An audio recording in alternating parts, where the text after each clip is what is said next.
इक तुही निरंकार। साध दी संगत कर लै बंदे, चेहरे नूपुर नूर करे। सत संगत जी प्यार नाल कहना धन निरंकार जी। तो कैसे ये जो अभी हमने अवतार बानी का ये जो शब्द अभी सुना भी, जिस पे अभी और भी विचार होंगे, तो ये पंक्ति में कि ये अगर सात संगत की महिमा के ऊपर है कि कैसे अगर ये सात संगत में अगर हम आते हैं तो हमारे चेहरे पे ये जो नूर है, सिर्फ अगर हम उदाहरण ये देखें कि काफ़ी बार हमें कोई ऐसे सज्जन मिल जाते हैं कि उनका हमें चेहरा देखकर ही, चाहे उनसे बात भी ना की हो, तो भी ऐसे लगता है कि इनका अंदर कुछ अलग है और उनका चेहरा जो इतना ऐसे नूर उसमें से निकल रहा होता है।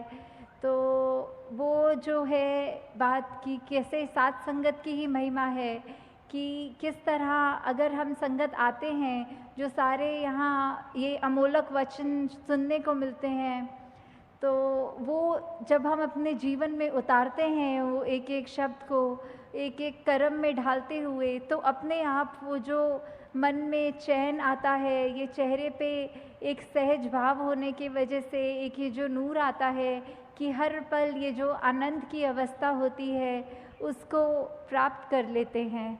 हाँ जी। साध दी संगत कर लै बंदे, मैल दिलां दी दूर करे।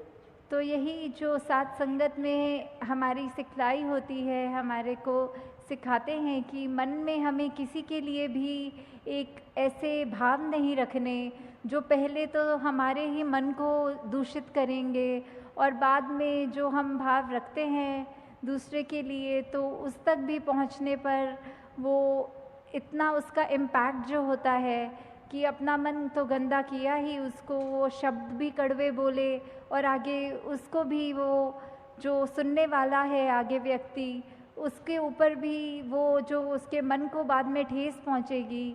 तो हम जितना संगत में आएंगे ये हम इन कमियों से दूर उतना रहेंगे। हाँ जी। साध दी संगत कर लै बंदे, दुख दलिदर होवन दूर। ये ज़िंदगी में ये जब अब तक हमारा जीवन है, ये उतराई चढ़ाई तो आती ही रहनी है, तो फिर ऐसा क्यों कहा जा रहा है कि दुख दूर होगा?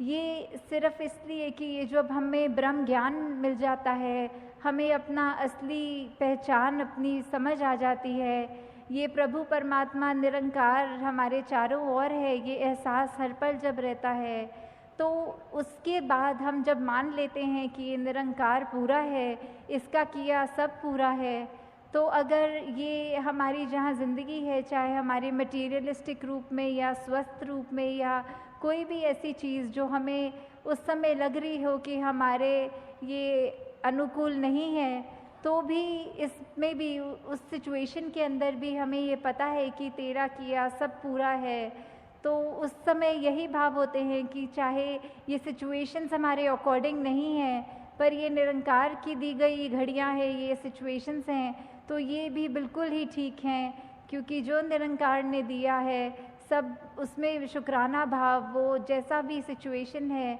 वो हमारे लिए उस समय वो बिल्कुल बहुत अच्छी सिचुएशन है। हाँ जी। साध दी संगत कर लै बंदे, जांदा रहेगा मान गरूर। तो संगत में हम जितना आते हैं हम अपने विकारों के ऊपर काम कर सकते हैं। वो बातें ये एक तरह से जो मोती हैं इस इतने बड़े तालाब में, वो उसको चुन चुन के जिसमें एक एक मोती की वैल्यू इतनी आ रही है, तो मन से हमारे जो भी खामियां हैं वो सब दूर हो जाती हैं, और सिर्फ ये अच्छे भाव ही जो ये सब संत महात्माओं के साथ जो आप सब ब्रह्म ज्ञानी यहाँ बैठे हैं, तो किस तरह वही भाव हैं जो ज़िंदगी को तब्दील कर सकते हैं, जहाँ मन में हमेशा प्यार और ऐसी अच्छी भावनाएं होनी चाहिए और बिल्कुल भी ये गुरूर और उस तरह की खामियां नहीं होनी चाहिए। तो ये सब हमें फिर सत्संग की इम्पोर्टेंस के ऊपर ही दर्शाते हुए कि ये सब भी फ़ायदे हमारे तब तक जीवन में हैं जब तक हम सच्चे मन से सत्संग आके सत्संग को सत्संग की तरह करके, सिर्फ वो ना समझ कर कि आए हैं और इतने से इतने बजे तक का अनाउंसमेंट है सत्संग का, तो आए बैठे सुने चले गए, पर वो सब हमें अपनी लाइफ में इम्प्लीमेंट करना है। जब तक सुनकर उनको कर्मों में नहीं ढालेंगे, अपनी सोच को नहीं बदलेंगे, तब तक वो शब्द सिर्फ शब्द तक ही रह जाएंगे। हाँ जी। साध दी संगत कर ले बंदे अण डिठा रब पाएगा। तो जब हम ये संतों के बीच में विचरण कर रहे हैं अपना ये संगत में, तो ये हमें क्या, ये हर एक जो संत है, ब्रह्मज्ञानी है, वो परिचित है इस प्रभु परमात्मा निरंकार से। सबने रूबरू होकर आमने सामने ये परमात्मा को जहाँ देखा है, और वहाँ कहा भी जाता है कि ये परमात्मा को कोई नहीं देख सकता, पर यहाँ इतने दावे से अवतार वाणी में ये अगर अंकित है कि ये अनडिठा दिखेगा, तो उसका मतलब क्या है कि हम जब तक अपने आप को सरेंडर नहीं करते, ये हमारी जिज्ञासा कि हमारी असली पहचान, हमारा मकसद, हम क्या इस जीवन में करने आए हैं और किस से आए हैं, किस में जाना है, जब तक वो अपना नहीं समझेंगे, सिर्फ ये शरीर तक ही में सीमित हो जाते हैं कि ये शरीर ही मैं है, पर ऐसा नहीं है। जो आत्मा है ये तो शरीर से बहुत ऊंची है, ये इसी परमात्मा का अंग है जो हमारे अंदर है। तो कैसे हमें ये ब्रह्म ज्ञानियों के संग करने से ये ज्ञान की दात अपनी झोली में भी मिल सकती है। हाँ जी। साध दी संगत कर ले बंदे फलदा फुलदा जाएगा। तो ये फलदा फूलदा का भाव जो होता है कि कैसे हम खुशी हर समय की वो ले सकते हैं कि अगर कुछ ऐसा भी है जो हमारे को ठीक नहीं लग रहा, हमारा मन परेशान होने की बजाय उस घड़ियों में भी कैसे खुशी ढूंढे। तो ये सब तभी है जब हमारे मन में वो कामनेस होगी, हमारे मन में ये सिर्फ अपने आप को सेल्फ फोकस्ड रख के कि हमने सत्संग आना है, अपना सुधार करना है, दूसरों की कमियों पे उंगली नहीं, उनकी कमी नहीं देखनी, बल्कि अपने आप को देखना है। तो ये हम तब तक ही प्रफुल्लित होंगे जब तक हम ये सत्संग सुनकर अपने अंदर ही वो भावों के अंदर उजाला पैदा करें। जी। साध दी संगत कर ले बंदे पीवेगा तू अमृत रस।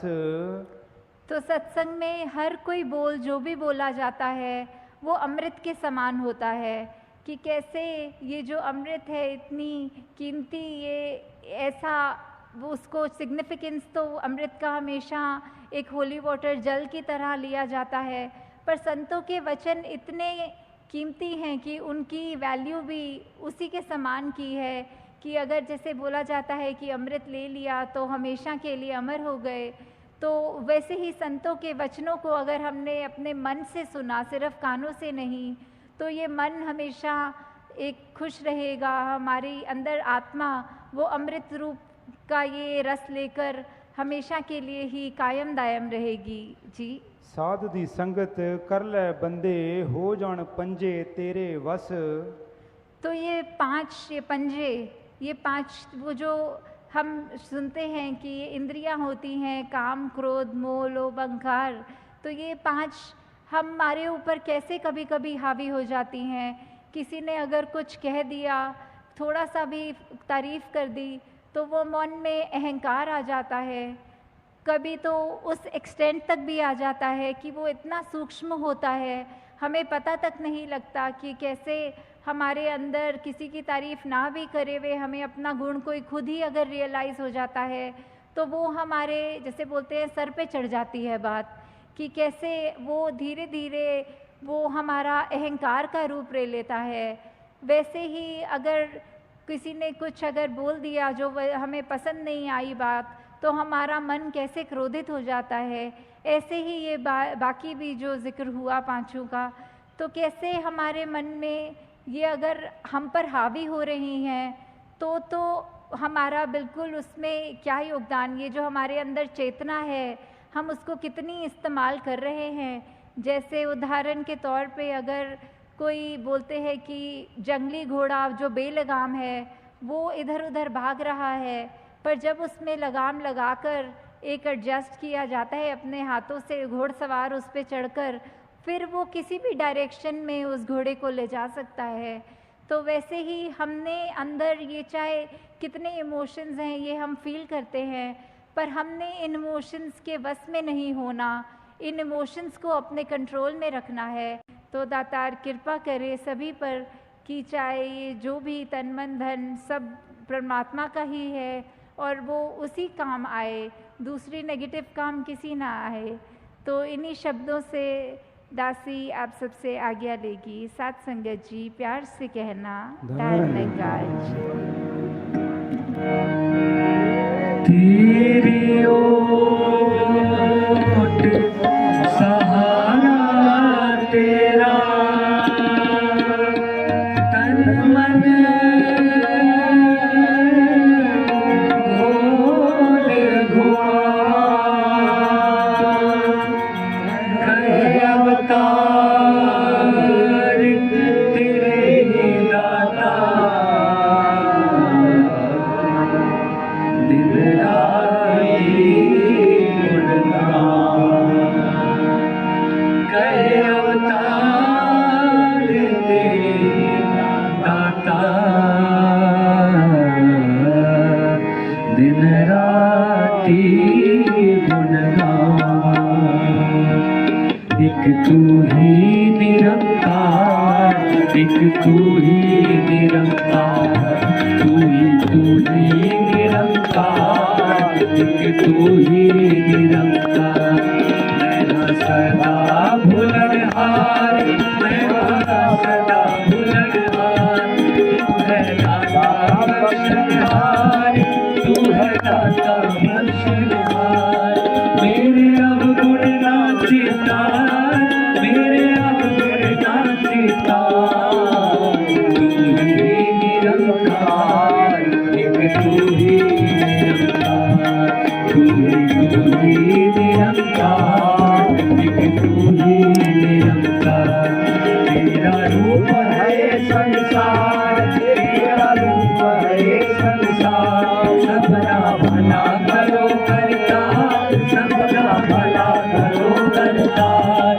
मेरी मंग है दातार, मेरी मंग है दातार, तू ही निरंकार, तू ही निरंकार, तू ही निरंकार, तू ही निरंकार।